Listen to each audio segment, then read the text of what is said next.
उत्पन्न किती? उत्पन्न सर बऱ्याच लोकांना पटत नाही. मी ज्यावेळेस यूट्यूबवरती ही बाग लावायच्या आधी सर्च करत होतो की ड्रॅगन फ्रूटबद्दल जरा मी माहिती विचारत होतो, बघत होतो. ज्यावेळेस मी व्हिडिओ स्क्रोल करायचो त्यावेळेस दिसायचं असं पीक जे एकरी 15 लाख देतंय, एकरी 10 लाख देतंय, 10 लाख रुपये शेतकऱ्यांना एकरी देणारं पीक. तुम्ही म्हणजे अक्षरशः हसायचो की काय थंबनेल मध्ये काही पण टाकतात, पण न भूतो न भविष्यती असं आमचं उत्पन्न पहिल्या वर्षी आलं सर. आणि जे मला ते खोटं वाटत होतं ते आम्ही प्रत्यक्षात अनुभवलं. जून 23ची लागवड आहे, 5 आणि 6 जून 2023. जून 24ला याचा हंगाम सुरू झाला. एकाच वर्षामध्ये याला फळधारणा झाली. जून 24 ते नोव्हेंबर 24ला आमची शेवटची पट्टी आली. या 5 महिन्यामध्ये 15,550 किलो म्हणजे 15 टन 500 किलो आणि सरासरी दर हा 105 ते 107च्या दरम्यान आल्यानंतर या 1.5 एकरामध्ये आपल्याला 16 लाखाचं उत्पन्न प्राप्त झालेलं आहे. 16 लाख रुपये.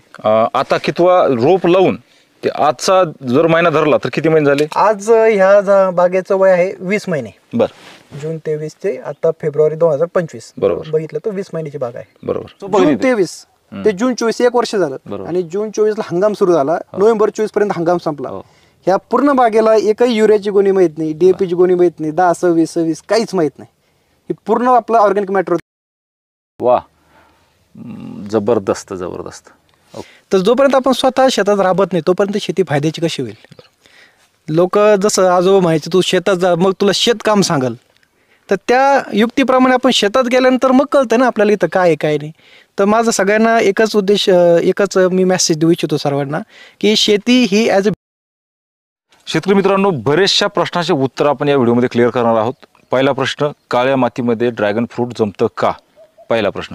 त्याच्यानंतर ड्रॅगन फ्रूट कशा प्रकारे ज्या ठिकाणी पाऊस जास्त पडतो त्या ठिकाणी कसं केलं गेलं पाहिजे. ड्रॅगन फ्रूटमध्ये उत्पन्न किती महिन्यामध्ये येतं? किती महिन्यामध्ये म्हणतोय, वर्षात नाही. कारण की हा प्रश्न याच्यासाठी की त्यांचा रेकॉर्ड आत्ता 20 महिन्याची बाग आहे आणि 20 महिन्याच्या बागेमध्ये त्यांनी 16 लाखाचा माल आतापर्यंत विकला सुद्धा. म्हणजे पहिल्याच हंगामामध्ये त्यांनी त्यांची फ्रुटिंग घेतलेली आहे. तर ही सगळी माहिती त्यांच्याकडून आपण जाणून घेऊ. जे बेड केलेले आहेत ते बेडसुद्धा तुम्हाला दाखवायची ठरतील. तर जवळपास हिची उंची 3.5 फुटापर्यंत येईल. तर ही जी उंची आहे याच्यावर असणारे हा जो शेणखत आहे याच्यात असणारं हे पाचट आहे. म्हणजे खूप एक नंबरचं नियोजन बंधूंनी केलेलं आहे. तर त्याची माहिती आपण या व्हिडिओमध्ये घेणार आहोत. या पानावरती पांढरं जे पावडर तुम्हाला दिसतंय, जवळ जर आलात कॅमेरामध्ये तर दिसेल. याच्यामध्ये चायना पावडर किंवा मग याचं काय नाव म्हणतात आपण? चायना क्ले म्हणून याच्यात फवारलेलं आहे, जेणेकरून याला आता उन्हाळा जो आहे त्या उन्हाळ्याचा धोका याला बसू नये, सनबर्न होऊ नये. दुसरी गोष्ट, याच्यावरती केलेला खर्च तुम्हाला दिसतोय. याच्यावरती शेडनेट सुद्धा लावलेली आहे.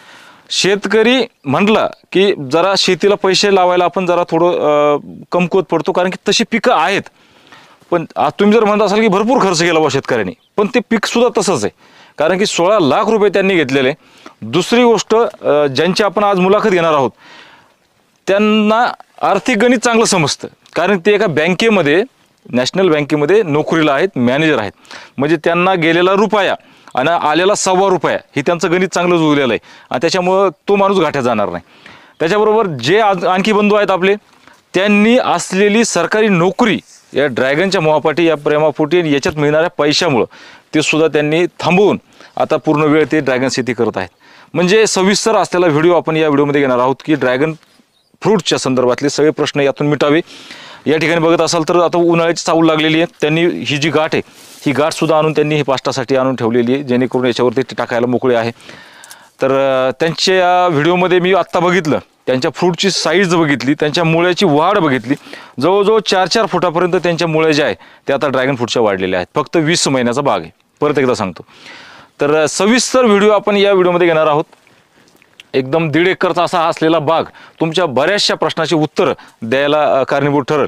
दुसरी गोष्ट, याच्यामध्ये पद्धत जी आहे ट्रिलीज पद्धती तुम्हाला दिसतही असेल, कारण की आपण रिंग पद्धती, ट्रिलीज पद्धतीचे भरपूर काही व्हिडिओ टाकलेले आहेत. तर त्यांना सविस्तर या व्हिडिओमध्ये आपण चर्चा करणार आहोत की हे जे सगळं तुम्ही बसवलंय तर हे कशा प्रकारे जमलं, त्याच्यानंतर ते सुरुवात कशी झाली, काळ्या जमिनीत कशा प्रकारे तुम्हाला ते वाढवावं लागलं, तर त्यांची आपण परिचय करून घेऊ. भाऊ राम राम. नमस्कार. नमस्कार. नमस्कार. आपला एकदा परिचय करून द्या. सर, माझं नाव महेश राजेंद्र गव्हाणे, राहणार खुपटी, तालुका नेवासा, जिल्हा अहमदनगर. माझं शिक्षण BS ॲग्री, MS ॲग्री आहे. महात्मा फुले कृषी विद्यापीठ राहुरी येथे बीज तंत्रज्ञान या विषयामध्ये माझं MSc शिक्षण पूर्ण केलं आणि 2015 साली बँक ऑफ महाराष्ट्रमध्ये माझं कृषी अधिकारी म्हणूनच नियुक्ती झाली आणि मागच्या वर्षी बढती मिळून मी सध्या आता ब्रँच मॅनेजर सोलापूर जिल्ह्यामध्ये अकलूज शाखेमध्ये काम करत नक्की आहे. नक्की. म्हणजे सुरुवातीला हे सांगायचं माझं राहून गेलं की त्यांना कृषी विषयामध्ये पदवीधर ते आहेत हे सांगायचं सुद्धा राहून गेलं होतं. भाऊंची आपण ओळख घेऊ. भाऊ हां नमस्कार. राम शेतकरी मित्रांनो, माझं नाव प्रशांत राजेंद्र ग्रवाने. पत्ता तर तुम्हाला बंधूंनी सांगितलं आहे. माझं शिक्षण पेट्रोकेमिकल इंजिनियर आहे. मी पुणे येथील प्रतिष्ठित MIT कॉलेज इथून मी पासआउट आहे. त्यानंतर गव्हर्नमेंट एक्झामचं प्रिपरेशन वगैरे केलं, साहजिक सगळे विद्यार्थी करतात. आणि त्यानंतर 2 ते 3 गव्हर्नमेंट एक्झाम क्रॅक केल्यानंतर EPFO या ऑफिसमध्ये मी 3 वर्ष कार्यरत होतो नाशिक येथे सेंट्रल गव्हर्नमेंटमध्ये.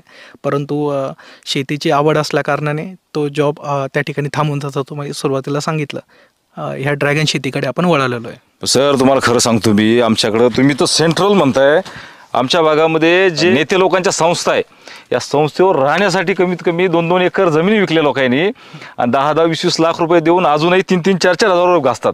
तुमच्याकडे कोणी मित्र असेल तर कमेंटमध्ये नक्की हा व्हिडिओ टाका, कमेंटमध्ये लिहा आणि तुमचे जे मित्र असतील त्यांना हा व्हिडिओ सुद्धा टाका. कशा प्रकारे शेती या शेतीचे स्वप्न या भावांनी बघितले आणि ते पूर्ण सुद्धा केले.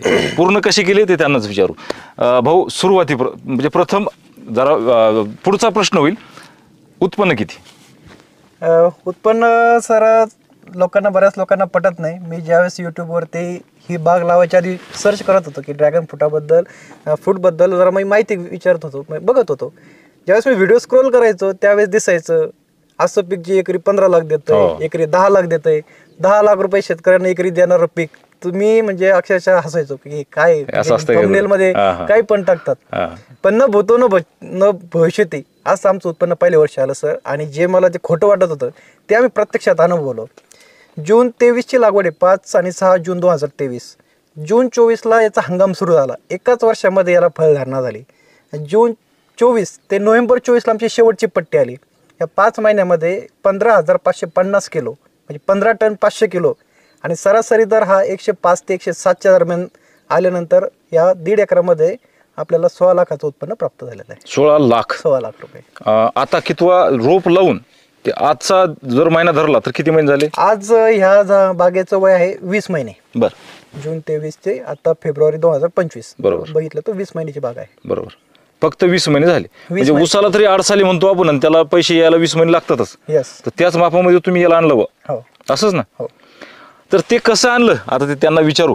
तत्पूर्वी आपण जे या ठिकाणी व्हिडिओमध्ये अगोदरच मी बोललो की हे जे उंची आहे ह्या बेडची उंची एकदा तुम्ही बघा नक्कीच. तर भाऊ हे जे सुरुवात इथून ते इथं जवळजवळ 3-3.5 फुटाची उंची येईल, बरोबर आहे? यस. सगळ्यात मोठा प्रश्न काळीच्या जमिनीमध्ये किंवा कुठल्याही जमिनीमध्ये बेड करायचा कसा, कारण की ही जमीन तर चिकट आहे. बरोबर. तर मग हा पहिला प्रश्न राहील की हे एवढा बेड केला कसा तुम्ही? आता मी त्याच्यापेक्षा थोडं सुरुवातीला जातो की ड्रॅगन फ्रूट आपण का निवडलं किंवा ड्रॅगन फ्रूटच का. बरोबर. ही आयडिया मी जरी ॲग्रिकल्चरिस्ट असलो पण ही आयडिया आमच्या प्रशांतच्या डोक्यात आली होती. प्रशांत इंजिनियर असून सुद्धा ते बोला ड्रॅगन फ्रूटचा येणार काळ हा खूप चांगला असणार आहे. आणि 2020 नंतर जर एरिया अंडर कल्टिवेशन होतं ते खूप मिनिमल होतं. 2024 मध्ये ड्रॅगन फ्रूटच्या भारतामध्ये पूर्ण भारताचा डेटा आहे 3 ते 4 हजार हेक्टर ही शेती ड्रॅगन फ्रूटची केली जाते. आणि भारत सरकारचं ध्येय आहे की 2029 पर्यंत याला 50,000 हेक्टर पर्यंत पोहोचायचं. भारत आतापर्यंत फक्त ड्रॅगन फ्रूट इम्पोर्ट करत होता. मागच्या वर्षी भारताने जवळपास 6,000 कंटेनर ड्रॅगन फ्रूटची एक्सपोर्ट केलेली आहे मुंबईच्या न्हावाशेवा पोर्टमधून. विमानाने आपला महाराष्ट्रातला, गुजरातमधला, कर्नाटकचा माल हा युरोपियन कंट्रीजमध्ये एक्सपोर्ट झालेला. त्याच्यामुळे आम्ही हे हेरलं. प्रशांतने मला कल्पना दिली, मग आम्ही दोघांनी अभ्यास केला. आम्ही संपूर्ण कुटुंबाने मार्च 2023ला सोलापूर, नाशिक अशा ठिकाणी अभ्यास दौरे आयोजित केले होते. आम्ही स्वतः अभ्यास केला आणि त्या दौऱ्याला गेल्यानंतर आम्ही बघितलं की आपल्याकडे जमीन कशी आहे, काळी आहे. मग आपण असे प्लॉट बघू का जिथं काळी जमीन आहे का. तर आम्हाला असे प्लॉट सापडले तर जिथं काळी जमीन आहे. आणि मग त्या प्लॉटमध्ये शेतकऱ्यांना विचारलं त्या शेतकरी की सक्सेसफुल आहे का. तर त्यांनी तिथं आम्हाला कल्पना दिली होती काळ्या जमिनीतही ड्रॅगन फ्रूट येतं, पण तुम्हाला बेड उंच करावं लागते, तुम्हाला त्या पाण्याचा निचरा व्यवस्थित करावा लागेल. पाणी व्यवस्थापन जर केलं तरी काळ्या जमिनीतही टिकू शकतं. पण आता मी BSc ॲग्री, माझे बरेच मित्र मला माहिती महेश अरे आमच्याकडे पण बाग आहेत, पण काळ्या जमिनीमध्ये फक्त व्हेजिटेटिव्ह ग्रोथ होते, त्याला फुलं येत नाही. अगदी मे 2024 पर्यंत याला फुल लागोपर्यंत माझ्या मनात धाकधूक होती, आपण खर्च तर एवढा केलाय पण याला फुल येईल का, फळ येईल का. पण म्हणजे अभूतपूर्व असं उत्पादन याच्यातून मिळालं, त्याच्यामुळे आम्ही ड्रॅगन फ्रूटची निवड अशी झाली. आता याची म्हणजे बेड व्यवस्थापन किंवा याचं हे कसं केलं आपण, ज्यावेळेस आपण जमीन प्लेन असते त्यावेळेस आपण याच्यात पोल रोवून घेतलेले आहेत. आधी सगळ्यात महत्त्वाचं काम आहे याचे पोल रोवून. ही ड्रिल सिस्टीम आहे, 10-10 फुटावरती 2 वळीमध्ये अंतर आहे आणि 10 फुटावरती पोल आहेत. बरोबर. ह्या 10 फुटाच्या पोलमध्ये परत 2 लाईन केलेल्या आपण. बरोबर बरोबर. 5 रोपं ह्या लाईनला, 5 रोपं ह्या लाईनला या ठिकाणी तुम्हाला दिसेल. आणि तुम्ही जर बघत असाल तर ह्या साईडचे जे काय 5 रोप आहेत, सपोज हे जे 2 रोप आहे बरोबर. तर समोरचं रोप ह्या 2 रोपाच्या मध्ये लावलेलं आहे झिगझॅग. त्याच्यामुळे काय आलं, हे असं हे 2 फूट आणि ते 2 फूट असं 10 फुटामध्ये प्रत्येक झाडामध्ये 2-2 फुटाचं अंतर ऑटोमॅटिक मेंटेन झालेलं आहे. आता याचा फायदा काय झाला, ज्यावेळेस झाड असं बांबूचं हे स्टिक लावले आपण, ज्यावेळेस झाड बांबूच्या स्टिकने तारेच्या बाहेर पडतं त्यावेळेस समोरच्या झाडाची आणि ह्या झाडाची स्पर्धा राहत नाही फांदीसाठी, कॅनोपीसाठी. का तर स्पेस अवेलेबल आहे. त्याच्यामुळं हे समोर नाही, शेजारी नाही, त्याच्यामुळे न्यूट्रिएंट कॉम्पिटिशन नाही. आणि तारेच्या बाहेर सुद्धा पानं जास्त पडतात. ते कॅनोपी बघा आपल्या सगळ्या फांद्या अशा सरळ खाली आलेल्या आहेत, माळा आलेल्या आहेत. आणि ड्रॅगन फ्रूटची हॅबिट कशी आहे, फळ असं वरती फार कमी लागतात पण सगळे फळाचे खाली साईडला लागतात. त्याच्यामुळं आपल्या बागेचं नियोजन करता आमच्या डोक्यात पहिल्यापासून असं होतं की ज्यावेळेस आपण खाली घेऊ तर हे जे असे माळा आहेत अशा खाली लटकल्या पाहिजे, म्हणजे याला सगळं इथं फ्रूट धारणा व्यवस्थित होते. घागरमाळा खाली आल्या पाहिजे, घागरमाळा खाली आली पाहिजे. आणि अक्षरशः एका माळ्याला 5-5 फळ लागलेच होतं मला सुरुवातीला. आणि एकही फळ 500 ग्रॅमचा खाली नाही. रोप लावल्यापासून तर फळ लागण्याचा कालावधी जो आहे तो किती महिन्याचा आहे तुमचा? 12 महिन्यामध्ये फळ लावले होते आपले. जून 23 लागवड केली आणि जून 24 आपली पहिली हार्वेस्टिंग झाली आणि 15.5 टन निघलं सुद्धा. पुढच्या 4 महिन्यात सीझनचं पूर्ण उत्पन्न 15.5 टन आहे. बरं, सीझनचं पूर्ण उत्पन्न 15.5 टन आहे, पण त्यासाठी त्यांना जे करावं लागलं ते सुद्धा महत्वाचं आहे. त्याच्या अगोदर कमेंट बिलकुल करूच नका की नाही आमच्याकडे पण हे निघतच नाही, कसं काय निघलं. या निगेटिव्ह कमेंट तर आहेत मान्य, पण त्याचे पावते त्यांच्याकडे आहेत, त्या बरोबर आणलेले ते तुम्हाला मी दाखवतो व्हिडिओमध्ये, सगळ्या एडिटिंगमध्ये टाकतो, म्हणजे तुमच्या लक्षात येईल. व्यापाऱ्याचा नंबर सुद्धा त्याच्यामध्ये आहे, ते नंतर आपण एडिटिंगमध्ये घेऊ. त्याच्यामध्ये व्यापाऱ्याचा नंबर सुद्धा आहे, ते सविस्तर तुम्हाला बघून देईल. पण उत्पन्न फक्त जसं त्यांच्याकडे ऊस भरपूर क्षेत्र आहे, कारण की प्रवारा नदी बाजूला आहे, बरोबर, 12 पाणी आहे, काळी जमीन आहे. काळी जमिनी म्हणजे किती, त्यांना प्रश्न विचारला मी, मुरुम कितीवर आहे, तर त्यांनी उत्तर दिलं की 90 फूट तर केसिंगच लागतो, म्हणजे 90 फूट खोल या ठिकाणी खडक आहे, म्हणजे एवढी काळी जमीन या ठिकाणी आहे. काळी जमीन जर चिकट राहते पहा, काळी जमीन चिकट असते. मग ते जो प्रश्न मला फार मोठा आहे की हे जे बेड तयार झाला तुमचा एवढा, याला फार कष्ट लागले असतील. हो सर, बेड तयार करण्यासाठी आमचं एकच टार्गेट होतं की आपलं जिथून आपलं पावसाचं पाणी खालून जाणार आहे हो ते ठिकाण आणि मुळाच्या अंतरामध्ये 2 फुटाचा गॅप पाहिजे. बरं, हाईट म्हणजे मुळाचा विस्तार इतका व्यवस्थित होतो की त्या पाण्याला, आपल्या मुळाला पाण्याचा काही त्रास होणार नाही. बरोबर. आणि आमच्या जमिनीला नैसर्गिक उतार आहे, म्हणजे आम्ही ज्यावेळेस मागचं पीक जे कांद्याच्या ज्यावेळेस कपाशी होती असं ते वाहून जातं पाणी, बारा दिलं की खाली 450 फुटापर्यंत पाणी पळत जाते. त्याला नैसर्गिक उतार, याला आडट लावायची गरज नाही, काय नाही. आणि त्या उताराचा पण आम्हाला फायदा झाला. फक्त आता बेड तयार करताना आम्ही काय करायला सांगतो, इतके छान बेड कसं व्यवस्थापन केलं बेडचं. ज्यावेळेस आपण ह्याच्यात कल्टिवेशन करायला घेतो, सगळ्यात आधी पोल लावून घेतो. बरोबर. पोल लावले की त्याच्यानंतर मग इथं 2 फुटाचं ब्रॅकेट यायला. बरोबर. हे ब्रॅकेट पोलावर फिक्स करण्याच्या आधी इथं ट्रॅक्टरने तुम्हाला भराव घालायचा आहे. बरोबर. पलटी वगैरे. बरोबर. जर तुम्ही ब्रॅकेट नांगराने घातली की डबल रोट्याने जो असतो तो माती लावण्याचा रोटा त्याने घातली, नांगराने घातली तरी चालते, रोट्याने घातली तरी चालते. पण एकच आहे, ज्यावेळेस आपण ट्रेलिज लावतो तर ट्रेलिजला वरती 4 तारा असतात. हो, बरोबर. ते एका ब्रॅकेट वरती असतात. हो, ते ब्रॅकेट लावायच्या आधी ट्रॅक्टर घालणं गरजेचं आहे. हा, ते म्हणजे दुरून चाललं. बरोबर. ट्रॅक्टर जर दुरून चाललं ती माती याला लागणार नाही. बरोबर. त्याच्यामुळं आधी ट्रॅक्टरने पलटी मारायची, तरी सुद्धा आमचा बेड असा भावला नव्हता आम्हाला. हो, कारण तो त्रिकोणी वाटायचा. बरोबर. याच्यात रोटा मारला आणि अक्षरशः लेबरनी पाटी लावून आम्ही वरती बेड बनवलेले. खोरं पाट्यानी, म्हणजे एका बेडला आम्ही 1000 1200 रुपये देऊन हे बेड आम्ही तयार करून घेतलेले. बरोबर. माणसाकडे टोपल्याने त्यात माती टाकली, टोपले भरून मातीवरती टाका. बर बर बर. म्हणजे अगोदर 2 रोटा मारला, वरती माती घेतली, हा, आणि तिसऱ्या वेळेस माती घेतली, त्यानंतर सारा यंत्रांनी पण माती लावली, सगळे प्रयत्न करून झाले, आणि शेवटचा पर्याय टोपल्याने बी टाकला. बरं, तुम्ही जर बेड पाहत असाल तर याची जी रुंदी आहे ही कमीत कमी आता 5 ते 6 फुटापर्यंत येईल 5 फूट आरामशीर रुंदी त्याची. आरामात. ही जी रुंदी ही 5 फुटाचं सेंटर आहे आणि सेंटर हा वरती टेकाड नाही तर यांचं सेंटर पूर्ण सपाट गेलेलं आहे आणि ही पूर्ण खत आहे. तुम्ही जर पाहत असाल ना तर उकरलं तर जवळजवळ तुम्ही या ठिकाणी या जवळ या जरा, या ठिकाणी पूर्ण हे खत आहे. हे मागच्या वर्षीचं काळं पडलेलं खत दिसतंय आणि हे पूर्ण खत आहे. माझ्या मते भाऊ तुमचं जे खालचा जो शेतकरी आहे ना ह्या रानाच्या खालचा तो पण पूर्ण म्हणजे त्याचं नशीब आहे की पाणीच्या पावसात जाते त्याच्यामुळे. म्हणजे एवढं खत या ठिकाणी त्यांनी टाकलेलं आहे. तुम्ही एक निरीक्षण करू शकता सर, हे जे पाचरट आहे हे आपण मागच्या उन्हाळ्यामध्ये टाकले पाचरट आहे ते आता काहीच राहिलं नाही, म्हणजे गेलं कुजून गेलंय. त्याच्यामुळे आपल्या जमिनीमध्ये कर्ब जे म्हणतो सेंद्रिय कर्ब याचं ऍडिशन होतंय. बरोबर हे होतंय. त्याच्यानंतर आपण परत शेणखत टाकतोय आणि आम्ही SCT कंपनीचे सुद्धा प्राईम युजर आहोत. सॉइल चार्जर, कृषी अमृत, RNPH याचा सुद्धा वापर खूप आहे. फवारणीत सुद्धा त्याचाच वापर आहे. आणि ज्यावेळेस पाऊस येतो ना, पाऊस आल्यानंतर इथं असे फुलछत्र येतात.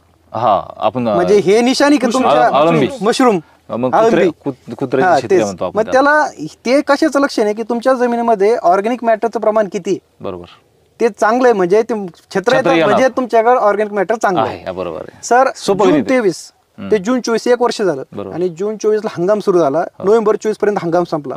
ह्या पूर्ण बागेला एकही युरियाची गोणी माहित नाही, DAP ची गोणी माहित नाही, 10 26 26 काहीच माहित नाही. ही पूर्ण आपलं ऑर्गॅनिक मॅटरवरती आलेली बाग आहे. वा, जबरदस्त जबरदस्त. तर तुमचं हे जे क्षेत्र आहे हे क्षेत्र किती एकरचं आहे आणि याच्यामध्ये रोपं कोणचे लावले आणि जात कुठली आहे? सर आमचं हे 1.5 एकराचा प्लॉट आहे पूर्ण. बरं. तसं पूर्ण 4 एकराचा आहे. पलीकडे ऊस आहे आणि शेजारी आपलं ड्रॅगन फ्रूट 1.5 एकर आहे. 13 लाईन आहेत. आणि जाधव म्हणायला गेलं तर ही जम्बो रेड जातीची व्हरायटी आहे, जी आतूनही लाल आहे बाहेरूनही लाल आहे, पिंकिश आहे. आणि हिला सध्या मार्केटमध्ये खूप प्रचंड मागणी आहे. त्याला मागणी असण्याचं पण 2-3 याचे प्लस पॉईंट आहे, मी तुम्हाला सांगू इच्छितो. आज मार्केटमध्ये जर लिलाव बघितला तुम्ही तर लिलाव कशावरती? साईजवर आहे. या जम्बोचं बेसिक फळ 250-300 पासून सुरू होतं. जो बाहेर जो माल टाकतो ना आपण तो 250-300 आहे. आणि याची 1 नंबर क्वालिटी 400-500 ग्रॅमच्या पुढे याची सरासरी फळ आहे. आणि आमच्याकडे मागच्या वर्षीचे फोटो आहेत. 1000 ग्रॅम म्हणजे 1 किलो फळ सुद्धा आम्हाला प्राप्त झालेलं आहे. त्याच्यामुळे आम्ही ज्यावेळेस अभ्यास दौऱ्यामध्ये गेलो त्यावेळेस आमच्या समोर हेच होतं की आपल्याला असं फळ घ्यायचं, अशी जात निवडायची कधीचे ऍव्हरेज साईजच आपली 400-500 ग्रॅम, म्हणजे आपल्याला ते फळ फुगवण्यासाठी काही करायची गरज नाही. दुसरी गोष्ट, हिचा फायदा काय, हिची जे सालीचं कव्हर आहे हे जाड आहे as compare to other varieties. मग ज्यावेळेस आपण एक्सपोर्ट म्हणतो, आपल्याला भविष्यामध्ये पण आपल्या बागेतून फळ विदेशामध्ये पाठवायचे, त्यावेळेस आपली व्हरायटी अशी असली पाहिजे का त्याची शेल्फ लाईफ पण भेटली पाहिजे, फळाची साल कातडी जाड असली पाहिजे. म्हणून आम्ही जम्बो रेड जातीची व्हरायटीची निवड केली. याची कातडी खूप जाड आहे. तिसरी गोष्ट, हे 1000 ग्रॅमपर्यंत 1200 ग्रॅमपर्यंत ज्यावेळेस फळ फुगतं तरीही याला क्रॅकिंगचा त्रास नाही. तरी याला क्रॅकिंग, म्हणून हे 2-3 गोष्टीमुळे आम्ही जम्बो रेड व्हरायटीची जात निवडली. आणि याचं यील्ड खूप छान आहे. म्हणजे आम्ही एकरी 10 टन फक्त ऐकत होतो, पण आम्हाला प्रत्यक्षात ते मिळालेलं आहे. 1.5 एकरामध्ये पहिलं 15 टनापेक्षा जास्त माल निघालेला आहे. त्याच्यामुळे आम्ही जम्बो रेडची व्हरायटी निवडली. सर खूप सारे व्हिजिटर्स येतात बागेमध्ये, व्हिजिट द्यायला येतात आणि इथं आल्यानंतर शेतकरी बंधू असंच असतात. तर ही बाग पाहून खूप छान वाटतं सगळ्यांनाच, कारण ही खूप अप्रतिम वेल मॅनेज बाग आहे. म्हणजे याला काही कमी पडलेलं नाही आतापर्यंत, जे जे पाहिजे ते सगळं दिलेलं आहे. त्यामुळे भविष्यामध्ये सुद्धा आपला असाच मानस आहे की आपल्या सगळ्या फार्मर्सचा एक ग्रुप तयार करायचा आणि आपले फळ हे डायरेक्ट विदेशात कसे जातील याचा आम्ही अभ्यास करतोय. आणि पुढच्याच वर्षामध्ये आपण जवळपास आता काही नवीन बागा होतील आणि आपला मानस आहे की आपलं जे फळ असेल हे रेसिडी फ्री असावं. आता मी जे बोललो, मग एकही DAP ची बॅग नाही, युरियाची बाग नाही. आपल्या फळामध्ये रेसिड्यू असता कामा नये. आपले फळ विदेशात जाण्यासाठी पात्र झाले पाहिजे. केमिकल विरहित शेतीचं करतोय आपण, आपल्या फळामध्ये सुद्धा रेसिड्यू असता कामा नये. म्हणून आम्ही आमची आता घरी आम्ही लोकांचं डिमांड बघून आम्ही रोपवाटिकाही चालू केलेली आहे. आता 50,000 रोपांच्या कॅपॅसिटीची रोपवाटिका सुद्धा आपण तयार केलेली आहे. आणि शेतकरी सुद्धा आमच्याकडनं खूप सारे शेतकरी सुद्धा रोपांसाठी विचारणा करत होते, तर त्या अनुषंगाने आपण रोपवाटिकेचं सुद्धा नियोजन केलेलं आहे. म्हणजे आता शेतकरी तुमच्याकडून जे काही माहिती घेतात या माध्यमातून तुम्ही आता जे प्रश्न विचारला हे केलं की बाबा मी एक्सपोर्ट्समध्ये लाईन सुद्धा मध्ये तुम्ही दोघं उतरणार आहे, नक्कीच शिक्षणाचा फायदा त्यात झालाच पाहिजे. आणि ज्या शेतकऱ्याने पिकवावं त्यांनी का विकू नये, पहिली गोष्ट हीच आहे. त्याला विकलंच पाहिजे. आणि त्यातल्या तुम्हाला जर जमलं तर नक्कीच शेतकऱ्यांची, बऱ्याच शेतकऱ्यांची मदत सुद्धा होईल. तर त्यासाठी तुम्ही सध्या काय काय सुरुवात केलेली आहे? आता तुम्हाला याच्यासाठी पाठवणं म्हणजे तुमच्या 1.5 एकरवर तर पाठवू शकत नाही. त्यासाठी तुम्हाला असाच ग्रुप तुमचा तयार करावा लागेल ज्याच्यामध्ये तशी फळाची क्वालिटी आहे. बरोबर. त्यासाठी तुमचं काय नियोजन आहे या समोरचं? तर बघा, या ज्यावेळेस ह्याचा पहिला सीझन आला, हार्वेस्टिंग वगैरे झाली, त्यानंतर भरपूर मार्केटिंगसाठी मी फिरलो महाराष्ट्रामध्ये, सोलापूर, पुणे, मुंबई असेल, त्यावेळेस मला कळालं की ह्या फळाला एक्सपोर्ट करण्याची खूप मोठी संधी आपल्याला अवेलेबल आहे या ठिकाणी, आपण एक्सपोर्ट करू शकतो. तर त्या अनुषंगाने मी भरपूर माहिती काढली आणि आपण एक्सपोर्टची लाईन या ठिकाणी बसवली आहे पुढच्या सीझन करता. ठीक आहे, पहिल्या वर्षी आपल्याला जास्त अनुभव नव्हता, परंतु पूर्ण वर्षभर माहिती काढून आता आपण तो अनुभव मिळवलेला आहे की जेणेकरून आपण एक्सपोर्ट करू शकतो. आता मला हेही माहिती आहे की एक शेतकरी म्हणून 1-1.5 एकराचा प्लॉट मी एक्सपोर्ट किती करू शकणार आहे. त्यामुळे आम्ही काय केलं, ज्या आमच्याकडे जसं तुम्हाला सांगितलं की नर्सरी, प्रवारा ड्रॅगन फार्म आपली नर्सरी आहे, त्याच्यामार्फत आपण ज्या ज्या शेतकऱ्यांना आत्तापर्यंत रोपं दिलेली आहेत त्या शेतकऱ्यांचा मिळून आपण तो ग्रुप बनवतोय, जेणेकरून एक सारख्या क्वालिटीचा माल आपल्याला त्या ठिकाणी पिकवता येईल आणि तो सोबत माल आपल्याला एक्सपोर्ट करता येईल. ठीक आहे. आणि दुसरी महत्त्वाची गोष्ट की ज्यावेळेस आपल्याला हा माल विकावा लागतो, विकायचा असतो, त्यावेळेस याची मेडिकल टेस्ट होते फळाची. ठीक आहे. तर हा रेसिड्यू फ्री असला पाहिजे, जसं आमच्या बंधूंनी सांगितलं केमिकल विरहित असला पाहिजे. त्यासाठी आपण पूर्ण जी फार्मिंग आत्तापर्यंत केलेली ती सेंद्रिय पद्धतीने, ऑर्गॅनिक पद्धतीने फार्मिंग केलेली, आणि ज्या शेतकऱ्यांना आपण मार्गदर्शन करतो ते देखील त्याच पद्धतीने करतो की तुम्ही देखील हे ऑर्गॅनिकली ग्रो करा, जेणेकरून आपल्याला एक्सपोर्टला अमेरिका आणि युरोपचे दरवाजे आपल्यासाठी ओपन होतील. आणि जो भाव सध्या आपल्याला ऑन एन ॲव्हरेज 100 रुपये मिळतो, तो भाव आपण एक्सपोर्ट केल्यानंतर आपल्याला 200 ते 250 रुपये भाव मिळेल, जेणेकरून आपलं एक उत्पन्न आणि ड्रॅगन फ्रूटचं फ्युचर, भविष्य हेच सुवर्ण काळाचं राहील. अरे वा, म्हणजे याच्यामध्ये ज्या शेतकऱ्यांनी पिकवावं त्यांनीच का विकू नये, हा तुमचा का समज. विकू नये, साहजिक आहे ना. आपल्याला विकता आलं पाहिजे. बरोबर, कारण की वर्षानुवर्ष आपण मेहनत करायची आणि विकायच्या याच्यामध्ये दुसऱ्याच्या पैशात खिशात घालायचे, त्यापेक्षा आपणच का उतरू नये. शेतकऱ्यांना दर का भेटत नाही सर, तर ह्याच कारणामुळे भेटत नाही. हा. आपल्यासारख्या शेतकऱ्यांना की आपण पिकवतो पण विकायचं कुठं हे आपल्याला माहित नाही, त्याच्यामुळं विकतं काय हे आपण पिकवलं पाहिजे. आणि उच्च शिक्षणाचा मला वाटतं हा एक फायदा आहे, मला म्हणावं लागेल की तुम्ही दोघं पण त्या पद्धतीने विचार करतायत, तर त्यांना आपण फार शुभेच्छा देऊ याच्यासाठी. बरं, आता याच्यामध्ये हा जो प्लॉट बसवलाय तुम्ही, ह्या प्लॉटमध्ये तुम्हाला खाली 2 ड्रिपच्या लाईन मला दिसतात आहे आणि वरती सावली पण दिसते, बरोबर आहे. तर याचं पाणी नियोजन, कारण की याच्यामध्ये सनबर्नचा एकच प्रॉब्लेम आहे, सनबर्नसाठी तुम्ही काय नियोजन करताय, पाणी कधी बंद करता आणि सावलीचा काय त्याच्यामध्ये रोल आहे? सर, याला आपण आता 50% शेडनेट टाकलेली, तर बऱ्याच शेतकऱ्यांचा हा प्रश्न असतो, शेडनेट टाकावीच लागते का, कंपल्सरी आहे का? तर कंपल्सरी नाही शेडनेट, परंतु आपण जर शेडनेट टाकली तर याला आपल्याला बऱ्यापैकी पाणी देता येतं. ड्रॅगन फ्रूटला खालून पाणी आणि वरून ऊन अशा गोष्टी नकोय. मग खालून जर आपण जर शेडनेट टाकली तर पाणी आपण बराच काळ देऊ शकतो. झाडाच्या फांद्याचा आता हे जे काही फुटवे आहेत, हे फुटवे सगळे आता वाढून असे खाली येतील. बरोबर आहे. याच्याऐवजी जर शेडनेट नसतं तर मला खालून आधीच पाणी बंद करणं करावं लागलं असतं. हो, कारण वाढ थांबली असती. एवढ्या उन्हामध्ये खालून पाणी देऊ शकत नाही. खालून पाणी दिलं की लगेच सनबर्निंगचा याला सडतो. त्याच्यामुळं आपण 50% शेडनेट लावलेले आहे आणि आता आपण मेच्या शेवटपर्यंत आता ही सावली आपण याला ठेवणार आहोत. बरं, म्हणजे सावलीचा फायदा हा त्याच्या सनबर्नसाठी होतो. सनबर्नसाठी 100% फायदा आहे सर. बरं, काही काही ठिकाणी आता आपण पाहतो त्याला याच्या पुढचं व्हर्जन म्हणू आपण, त्याला लाईट सुद्धा शेतकरी लावतात. सर, आता ह्याच सीझनला नोव्हेंबर एंडला तुम्हाला यातले ॲटलिस्ट 2 ते 3 लाईन तरी दिसतील. आपण सुद्धा ऑफ सीझन प्रोडक्शन घेण्यासाठी आपली बाग आता रेडी आहे. वा. ऑफ सीझन प्रोडक्शनसाठी मेन जी गोष्ट असते ती म्हणजे काडी तुमची 2 सीझनची पाहिजे. बरं, आपली काडी येत्या नोव्हेंबरमध्ये 2 सीझनचे फळ कट झालेले असणार आहे. आपण ह्या 2 ते 3 लाईनमध्ये ऑफ सीझन प्रोडक्शनचं ह्यावरची ट्राय करणार आहे. सीझनमध्ये जो ड्रॅगनला 100 रुपये सरासरी भाव असतो, हा ऑफ सीझनमध्ये 200 रुपयावरती जातो. बरोबर. मग आपल्याकडे इथे फॉगरला टाकण्यासाठी सुद्धा तारीची आपण ऍडजस्टमेंट आधीच करून ठेवलेली आहे सावलीच्या स्ट्रक्चरमध्ये. बरोबर.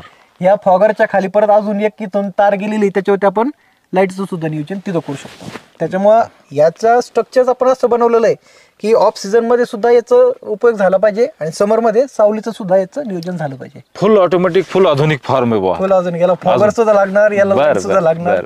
त्याचा देखील व्हिडिओ आपण नक्की तुमच्या नाही टाकू. नवीन नवीन जे जे आहे ते आपण दाखवतो आणि ते दाखवलंच पाहिजे. बरं, एवढी काळजी घेऊन सुद्धा आता तुम्ही जर पाहिलं असेल तर त्याला तुम्ही चायना पावडर सुद्धा मारलेलं आहे. तर चायना पावडर किती किलो या बागेला मारलं गेलं, आता एकरी किती डोस याचा? साधारणतः आहे ना 1 लिटरला 100 ग्रॅमचं माप आहे सर. 100 लिटर? नाही, 1 लिटरला पाणी 1 लिटर आणि 100 ग्रॅम पावडर असं याचं एक माप आहे साधारणतः. तर आपण याला 50 किलो फवारलंय 500 लिटरच्या पाण्यामध्ये. हे 50 किलो फवारलेलं किती दिवस काम करेल? साधारणतः ते 1 महिना. नंतर काय होतं, वाऱ्याने हलवून वगैरे थोडं काय होतं, कमी पाऊस आला किंवा पाऊस जरी नाही, समजा उन्हाळ्यात नाही, पण काय होतं हलवून वाऱ्याने वगैरे काय होतं त्यातलं ते पावडर पडून जाते. ही साधी माती आहे. जसं पुट्टी जशी झाडाला आपल्या घरी भिंतीला लावतो ना, तशी आपण पुट्टी लावतो, जेणेकरून उन्हाचं रिफ्लेक्शन त्याच्यानं व्हावं आणि उन्हाचा त्रास कमी व्हावा झाडांना. म्हणजे कलरच समजा ना. हा, हे म्हणजे एक प्रकारे तुम्ही पुट्टी, हे काय केमिकल नाहीये पहिली गोष्ट. सर रिफ्रॅक्शन करतो, जे समोर डायरेक्ट लाईट येतो ना त्याला हे थांबवतो. लोकांना ती एक शंका असते शेतकरी मित्रांना की हे काही केमिकल आहे का. बिलकुल हे केमिकल नाही आहे, ही एक पावडर आहे जी फक्त रिफ्लेक्ट करायचं काम करते. याच्यापासून झाडाला कुठल्याही प्रकारचा धोका नाही. सर याने असं संशोधन आहे, जर आपण चायना क्ले वापरली तर, आणि समजा ह्या पानावरती चायना क्ले नाही आणि ह्या पानावरती चायना क्ले आहे, याचं टेम्परेचर मॅक्सिमम उन्हामध्ये सुद्धा 2 ते 3 डिग्रीनी याच्यापेक्षा कमी असतं. असं हो, त्याचा हा फायदा आहे. म्हणजे मारायलाच पाहिजे बा. मारायला पाहिजे, जेणेकरून तुम्हाला उन्हापासून संरक्षण भेटेल. आता विचार करा, हे जर पान जर तुमचं सनबर्निंग झालं तर इतक्या दिवसाची मेहनत वाया गेली ना. बरोबर. आणि पानावरच फळ आहे ना आपलं. पानावरच फळ आहे. याची जी किंमत आहे ना सर, ती देखील खूप कमी आहे, शेतकऱ्यांना परवडणारी आहे. याची किंमत फक्त 16 रुपये पर केजी आहे. म्हणजे एक फवारा 800 रुपयाचा जातो तुम्हाला. जिथं सिलिकॉन 70 ते 80 रुपये किलो आहे सिलिकॉन. त्या कम्पेअर मध्ये चायना क्ले फक्त 15-16 रुपये किलो. पूर्ण सीझनचा माझा फवारा 3000 रुपयात होणार आहे. पूर्ण सीझन. दर महिन्याला मारणार. दर महिन्याला एक आपण मॅन्डेटरी स्प्रे ठेवणार. गोष्ट त्यांनी मला सांगितली की मारताना इकून एकदा मारायचं आणि या ठिकाणी येऊन एकदा मारायचं. त्याचं कारण त्यांनी सांगितलं की या साईडनी एकदा स्प्रे होतो आणि त्याचा आकार असा आहे, तुम्ही बघित असाल तर या याच्यामध्ये सुद्धा त्या याच्यामध्ये ते इकून जाताना बसतो. बरोबर ना? राईट, बरोबर. तर या पद्धतीने त्यांनी नियोजन केलेलं आहे. फार चांगलं नियोजन त्यांचं आहे. आणि एकरी 4000 झाडं बसवलेली त्यांनी. तर 1.5 एकर, 1.5 एकर मध्ये 6000. तर 6000 मधून त्याचं उत्पन्न तुम्हाला मी अगोदर सांगितलं, परत एकदा सांगा. सर 6000 रुपयामध्ये आपलं एकूण उत्पन्न 15,550 किलो, म्हणजे 15 टन आणि 500 किलो माल निघालेला आहे. सरासरी आपल्याला 105 ते 107 रुपये दर भेटलेला आहे आणि 16 लाखाचं उत्पन्न आपल्याला याच्यातून प्राप्त झालेलं आहे पहिल्याच वर्षी. बरोबर. 16 लाख रुपयाचं उत्पन्न त्यांना यातून मिळालेलं आहे.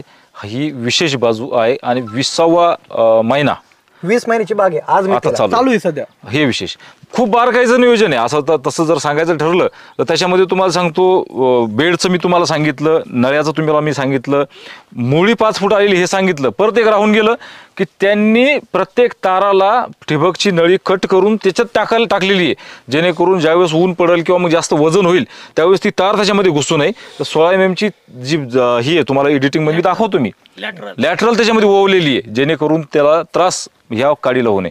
एवढं झाड त्यांनी सिंहासनावर बसवलेलं आहे. तर साहजिकच आहे तेही सिंहासनावर त्यांना बसवणारच आहे. तर दुसरी गोष्ट, यांना आता फॉगर सुद्धा ते टाकणार आहे.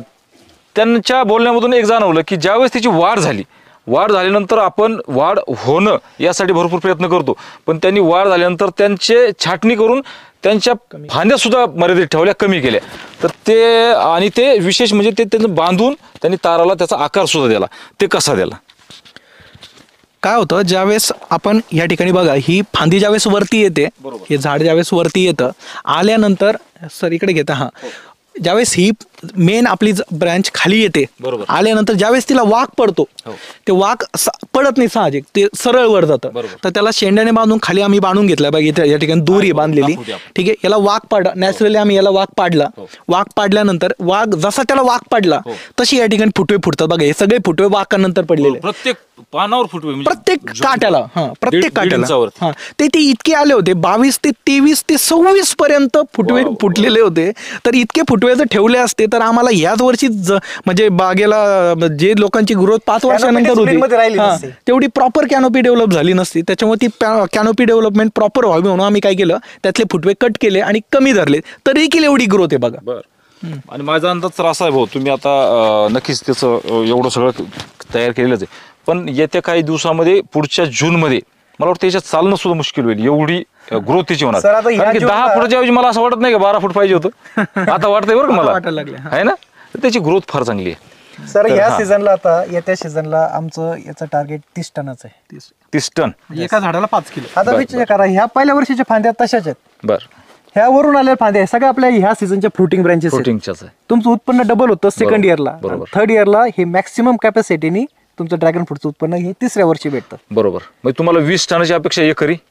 हा, असंच ना, एकरी 20 टन. 4 पंचे 20 म्हणजे 20 टन. 20 टन एकरीची अपेक्षा आहे. आणि 100 रुपयाने जर रेट लागला तुम्हाला, मागच्या वर्षी जो लागला तो सरासरी, तर तुम्हाला 20 लाखाची अपेक्षा आहे. असंच ना? तेवढं तर आपण घेणारच आहे. एकरी 20 लाख. जसं मी तुम्हाला सांगितलं 1-2 मिनिटं, हो. आपण याची एक्सपोर्टची लाईन बसवलेली आहे बरोबर. जेणेकरून छत्तीसगड असेल त्या रायपूर, त्यानंतर वेस्ट बेंगॉल असेल, खाली साऊथला तिरुपती असेल, या ठिकाणच्या व्यापाऱ्याशी चर्चा आपली झालेली आहे. आपण डायरेक्टली माल या ठिकाणी उचलून आपल्या जे जवळचे शेतकरी आहे तो माल डायरेक्ट तिकडे पाठवणार आहे, जेणेकरून आपल्याकडे जो भाव 100 असतो त्याच वेळेला तिथं 160 170 भाव चालू असतो. त्याच्यामुळं हा माल आपण त्या ठिकाणी पाठवणार आहे मी पुढच्या बऱ्याच वर्षी. कमेंट पाहत असतो सर, ड्रॅगन फ्रूटच्या कमेंटमध्ये आलेला असं एकदा व्हिडिओ पडलं की त्याच्यात काही पॉझिटिव्ह कमेंट असतात, निगेटिव्ह कमेंट पण असतात. निगेटिव्ह कमेंटचा एक दिवस अभ्यास केला, काही लोक म्हणतात एकाच वेळेस पाऊस पडतो, एकाच वेळेस फळ लागतं, एकाच वेळेस फुल लागतं, एकाच वेळेस मार्केटला माल येतो आणि एकाच वेळेस जातो.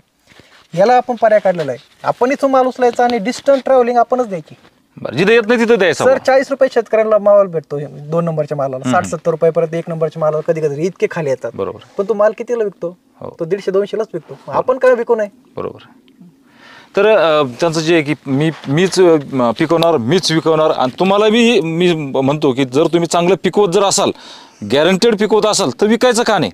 नक्कीच प्रत्येकाने हा विचार आपल्याला करून, आणि ज्याला जमतं, प्रत्येकाला जमणं शक्यच नाही, कारण की आपल्या मागं भरपूर कामही असतात. तसं हे आता 2 बंधू आहेत, वडील आहेत, आणि सविस्तर सगळं काही त्यांना त्याचं शिक्षण त्याच क्षेत्रामध्ये झालेलं आहे. तर नक्कीच त्यामध्ये त्यांचा फायदा होऊन त्या गोष्टीचं ते पुढे जातील, विदेशात जातील आणि एक्सपोर्टसुद्धा नक्कीच करतील. तर ज्याला व्यवसाय शेती समोरून जमत असेल तर नक्कीच व्यवसाय करावा, त्याचा फायदा शेतकऱ्यांनाच होणार आहे. तर नक्कीच आपण त्यांचे वडील या ठिकाणी आहेत, या काका, आणि त्यांच्या आईसुद्धा आहेत. तर ऍक्च्युअली सर या बागेचं सगळं श्रेय आई आणि वडिलांना आहे. आम्ही फक्त फोनवरून सांगतो, ऍक्च्युअली एक्झिक्युशन चालू चालू. तर त्यांचे आई वडील या ठिकाणी आहेत, आणि जर खरंच पाहिलं तर पहिली गोष्ट तर काका मी तुमचं धन्यवाद मानेल बरं का, कारण की तुमचा ऊस पट्टा, आणि ऊस पट्टा असून सुद्धा 2 मुलं चांगल्या नोकरीला आहेत, केंद्राच्या नोकरीमध्ये, बँकेमध्ये, आणि त्यांचा ड्युटी सोडतो बाबा आणि समजा शेती करतो, हे जे म्हणणं राहील त्याला तुम्ही म्हणजे हातभार लावला बा. कसं काय नाही, ते आमचा लहान मुलगा आहे ना, हां. त्याची कल्पना होती बरं. ही ड्रॅगनची. तर त्यांनी काही केल्यानंतर म्हणलं जाऊ दे, याला प्रोत्साहन देऊ आपण. मग दिला आपण. ते पण याला खर्च लागतो, अमकं लागतं, म्हणलं लागू दे, लागलं तर. ते अर्धा एकर करायचं म्हणतं. मी म्हणलं करायचं ना, मग 1.5 एकर करा. अरे वा. अर्धा एकर केल्यावर काय होतं, ते परत माल कुठं न्यायला परवडत नाही. म्हणून आम्ही 1.5 एकर केलं सुरुवातीलाच. बरोबर. हा. बरं काकू, मला एक सांगा, नोकरीला लागावं म्हणून भरपूर आईबाप प्रयत्न करतात, आणि तुम्ही ज्यांना नोकरी आहे, केंद्राची नोकरी आहे भाऊला, आणि त्यांनी आता नोकरी सोडून परत शेती करायचा जो निर्णय घेतला, या निर्णयाकडे तुम्ही कसं पाहिलं त्यावेळेस का होईना? आता त्याला आवड होते त्याच्यामध्ये, मग आम्ही प्रोत्साहन दिलं त्याला. म्हटलं करतो आम्ही, आहे म्हटलं तुझ्या पाठीशी. अरे वा. तर काका खरंच खूप चांगली बाग आहे. मी अशी बाग खूप कमी पाहायला मिळतात, आणि नक्कीच भविष्यामध्ये सुद्धा चांगली यात तुम्हाला मदत होईलच. पण याच्यामधून अजून तुमच्या काय अपेक्षा आहेत? काय म्हणजे आतापर्यंत जे काम केलं आणि समोरचं जे मार्केटिंग आहे त्याच्यामधून तुमच्या काय अपेक्षा आहेत? या मार्केटिंग करताना आम्ही पहिल्या वर्षी बाग होता ना, पहिला माल जो निघल्यानंतर इथं तो विकला जात नाही एवढा माल. मग आम्ही सोलापूरला माल नेला. बरोबर. सोलापूर मार्केटला विकला, तिथं आम्हाला चांगला दर भेटला. त्यामुळं काय केलं, आता मुलाला त्यांनी त्याच्यात नवीन शोधून काढलं, आपण बाहेर एक्सपोर्ट करू. म्हणलं चालन, तू फिरून या. सगळीकडच्या व्यापाऱ्याचा संपर्क त्यांनी चालवला आहे. पुढल्या सीजनची तयारी आत्ताच करावं लागते. मग त्या पद्धतीने त्यांनी चालू केलंय. वा वा. हा. तर हे सुद्धा भविष्यामध्ये जो व्यापार आहे या लाईनीमध्ये सुद्धा त्यांचा सेटअप जे त्या भाऊनी सांगितलं अशा प्रकारे होईल. भाऊ, याच्यामध्ये आता जी तुम्ही सगळी काही हे मॅसेज तर तुम्ही दिलेलाच आहे, एक थोडक्यात जर शेतकऱ्यांना मॅसेज द्यायचा ठरला तर तुम्हाला काय देता येईल? मला मेसेज असं दिवशी वाटतो की लोक हल्ली म्हणतात शेती परवडत नाही. परंतु जो व्यक्ती स्वतः सकाळी 7 वाजल्यापासून संध्याकाळी 5 वाजेपर्यंत शेतात असतो. मी आता इथं जॉबला होतो, इथं नेवाशामध्ये स्वतः ऑफिसमध्ये होतो मी, बँक ऑफ महाराष्ट्रमध्ये. पण मी 7 वाजता इथं येऊन 9 वाजेपर्यंत सुट्टी दिवशी शनिवार रविवारी स्वतः शेजारी पाजाऱ्यांसुद्धा मला बघितलेलं आहे. तर जोपर्यंत आपण स्वतः शेतात राबत नाही तोपर्यंत शेती फायद्याची कशी होईल? लोक जसं आजोबा म्हणायचे, तू शेतात जा, मग तुला शेतकाम सांगाल. तर त्या युक्तीप्रमाणे आपण शेतात गेल्यानंतर मग कळतं ना आपल्याला इथं काय आहे काय नाही. तर माझं सगळ्यांना एकच उद्देश, एकच मी मेसेज देऊ इच्छितो सर्वांना, की शेती ही ॲज अ बिझनेस म्हणून करा. फक्त आहे शेती मग करायचं ते परंपरागत, तेच कपाशी तेच ऊस, मग ऊसाला 3 डोस टाकले का मग परत पाहायचं नाही. आमचा पण ऊस नाही असं नाही, पण काहीतरी वेगळं करा. 1 एकर का होईना पण ड्रॅगन करा, फळबागा करा. ड्रॅगन्स करा असं नाही, कुठलीही फळबाग करा, कारण फळाला जास्त मागणी. आपण काय पिकवतो याच्यापेक्षा मार्केटमध्ये काय विकतं याच्यावरून आपण पिकवलं पाहिजे. आज ड्रॅगनला विदेशामध्ये जबरदस्त मागणी आहे. भारताने जवळपास किती माल आता एक्सपोर्ट करायला लागला भारत सुद्धा. सुपर फ्रूट आहे. त्याच्यात फक्त आपण म्हणतो डेंग्यूसाठी वापरलं जातं, तसं नाही. त्याचे खूप सारे प्रोडक्ट आहे, बाय प्रोडक्ट आहे. जरी भविष्यात रेट कमी झालं तर बाय प्रोडक्टच्या कंपन्या तयार होतील, परत रेट वाढतील. तर त्याच्यामुळे माझं भविष्यात सगळ्या शेतकऱ्यांना, सगळ्या ह्या तुमच्या व्ह्युअर्सला एकच सांगणं राहील की फळबागांकडे वळा, पारंपरिक शेती सोडा. आणि त्या तळ्यातून जसं बेडूक बाहेर उडी मारतो तसं हाय ह्या तळ्यातून बाहेर जाऊन काहीतरी करा, वेगळं काहीतरी करा. नुसतं तेच करू नका. आज खूप सारे यूट्यूबवरती असे उदाहरणं आहेत का त्यांनी अक्षरशः चांगल्या नोकऱ्या सोडून आज फुल टाईम शेतीला प्रोफेशन म्हणून निवडलंय. जर तुम्ही शेतीला प्रोफेशन म्हणून जर काम करत असाल तर ती कधीच तोट्याची राहणार नाही. नक्कीच. एक शेती हा धंदा म्हणून, एक व्यवसाय म्हणून बघावा, असं त्यांचा जो मेसेज आहे तो फार गरजेचा आहे. मागच्या व्हिडिओत सुद्धा मी एक साधारण आपल्यासारखे शेतकरी जे होते त्यांचा एक व्हिडिओ टाकलेला आहे की त्यांचं सुद्धा हेच मत आहे की तुम्ही व्यवसाय म्हणून शेती करा तरच तुम्हाला परवडेल. पहिल्यासारखं आता राहिलेलं नाही. पहिली परिस्थिती गेली किंवा आपण नुसतं पोट पाणी भागलं म्हणजे भरपूर शेतीमधून झालं. आता गरजा वाढल्या, आपले मुलं आहे त्यांच्या गरजा वाढल्या, त्यांचं शिक्षण वाढले, शिक्षणाचा खर्च वाढला, गाडी घोडी घर सगळ्या गोष्टीच वाढल्या. त्याच्या कारणानं व्यावसायिकता शेतीमध्ये आली तरच आपला फायदा आहे किंवा आपण ह्या पुढच्या पिढीमध्ये टिकू शकतो. आणि शेतीही टिकू शकते, नसता टिकणार नाही. तर नक्कीच भाऊंनी जो प्रयत्न हा ऊस पट्ट्याच्या भागामध्ये केलेला आहे हा नक्कीच धैर्याचा आणि खूप मोठा प्रयत्न आहे. 90 फूट खोल जमीन काळीची असताना सुद्धा ऊस त्यांचा प्रॉपर ऊसच आहे ना तुमचा पूर्ण हे भाग. आणि 12 महिने एक त्यांच्या नदीला पाणी कधी संपलं असं त्यांचं कधी त्यांनी सांगितलं की आमचं होत नाही. म्हणजे एवढ्या चांगलं असून सुद्धा त्यांनी ती डेअरिंग जी केली, काळ्या जमिनीची डेअरिंग केली. आणि या काळ्या आईने सुद्धा त्यांना फार मोलाचं असं पहिल्याच वर्षी उत्पन्न दिलं. आणि साहजिकच आहे, जेवढं आपण प्रेम या जमिनीवर करू, जेवढं प्रेम झाडावर करू, तेवढं नक्कीच आपल्याला आउटपुट सुद्धा मिळत असतं. भावाच्या बाबतीत जर सांगायचं ठरलं तर नक्कीच तुम्ही म्हणालाही की आज 100 रुपये भाव मिळतो, मागच्या 2 वर्षापूर्वी 150 रुपये मिळत होता, तर हा भाव कमी सुद्धा होऊ शकतो. पण त्यांनी तसं सांगितलं की वेगवेगळे प्रोडक्ट यामधून निघतील, वाईन तयार होते. सगळ्यात मोठी गोष्ट म्हणजे वाईन तयार होती. भाऊ हसण्याची गोष्ट नाही आहे, पण ज्या गोष्टीतून दारू वाईन तयार होती त्याचं मार्केट कधीच कमी होणार नाही असं मला वाटतं बरं का भविष्यामध्ये. सर तुम्ही एकच गणित पकडा, समजा किती भाव कमी, 50 रुपये पकडा ना, एवढं तर कमी आजपर्यंत कधी विकलं गेलेलं नाही. पण एकरी तुम्ही 10 टन काढा, किती झाले? 10 टनाचे 5 लाख रुपये झाले. 1-1.5 लाख रुपये खर्च होतो द्या. एकरी 3.5 लाख रुपये देणार कुठलं पीक आहे? आमचं प्रॅक्टिकल उदाहरण सांगतो. 14.5 एकरचा ऊस बाग केला एका बाजूला आणि ड्रॅगन तळ भारी भरला. म्हणजे पारंपरिक ऊस शेतीला ड्रॅगन भारी झालं. 1.5 एकर सुद्धा ऐकलं नाही, 14 एकर ऊसाला. नक्कीच. तर नक्कीच हे सगळ्या जे आम्ही चर्चेला विषय घेतलेले आहेत त्यांचा विचार आपण नक्कीच करावा. आपण मार्केटमध्ये जावं. मार्केटमध्ये जाऊन मी सांगितलं, यांनी सांगितलं किंवा भाऊनी काकाने सांगितलं म्हणून तुम्ही ड्रॅगन शेती करूच नका. तुम्ही मार्केटमध्ये जा. मार्केटमध्ये जाऊन याचं रेट बघा काय चालतात. एका झाडाला त्यांच्या बागेला भेट द्या. एका झाडाला किती किलो माल निघतो, एका झाडातून किती किलो माल निघतो. जर माझं या व्हिडिओमधल्या जर त्या मी पावते दाखवतो ह्या जर खोट्या तुम्हाला वाटत असतील तर त्यांचा नंबर दिलेला आहे त्या व्यापाऱ्याच्या तिथं जा. त्यांनी क्रॉस कनेक्शन करा की बाबा खरंच इथं पीक निघलं का, खरंच उत्पन्न निघलं का, आणि नंतर लागवड करा असं आम्ही म्हणतो. म्हणून तू कोणत्या शेतकऱ्यांना लागवड करू नये. युट्यूबवर पाहिलं आणि काय गरज त्याला नाही, फील्ड व्हिजिट द्या. आम्ही कोणाच्या सांगण्यावरून ड्रॅगन नाही केलं. आम्हाला ज्यावेळेस कळलं ना आपल्याला ड्रॅगन करायचं आहे, आम्ही अभ्यास दौरे काढले. आम्ही नाशिकच्या बागा बघितल्या, आम्ही सोलापूरच्या बागा बघितल्या, आणि जिथून बाग आवडली तिथून आम्ही रोपं आणले आणि मग तिथून आम्ही लागवड केली. तर तुम्ही फील्ड व्हिजिट करा. युट्यूबवर पाहून शेती करू नका. नाही, बरोबर. युट्यूब तुम्हाला आयडिया देऊ शकते. जशी आमच्या भावाच्या डोक्यात युट्यूबवर आयडिया आली होती की आपण केलं पाहिजे, पण स्वतः फील्डवर जाऊन अभ्यास करा आणि मग अभ्यास करून त्याच्यात पडा. सर्वात मोठं म्हणजे मी युट्यूबर असून फक्त युट्यूबवर लक्ष म्हणजे भरोसा ठेवू नका. म्हणणारा मी एकच असेल. कारण की मी यशोगाथा टाकतो, पिकाच्या शोकगाथा पण टाकतो. जे खरी माहिती ती शेतकऱ्यांना देण्याचं काम करतो. त्याचमुळे आपण आज इतक्या लांब यांच्या शेतामध्ये. तर शेतकरी मित्रांनो, व्हिडिओ कसा वाटला नक्कीच कमेंटमध्ये लिहा. या बागेमध्ये तुम्हाला काय विशेष वाटलं ते नक्कीच लिहायला विसरू नका. आपली शेती आपली प्रयोगशाळा नवीन बघत असाल तर सबस्क्राईब करा. फेसबुक पेज पाहत असाल तर फॉलो करायला विसरू नका.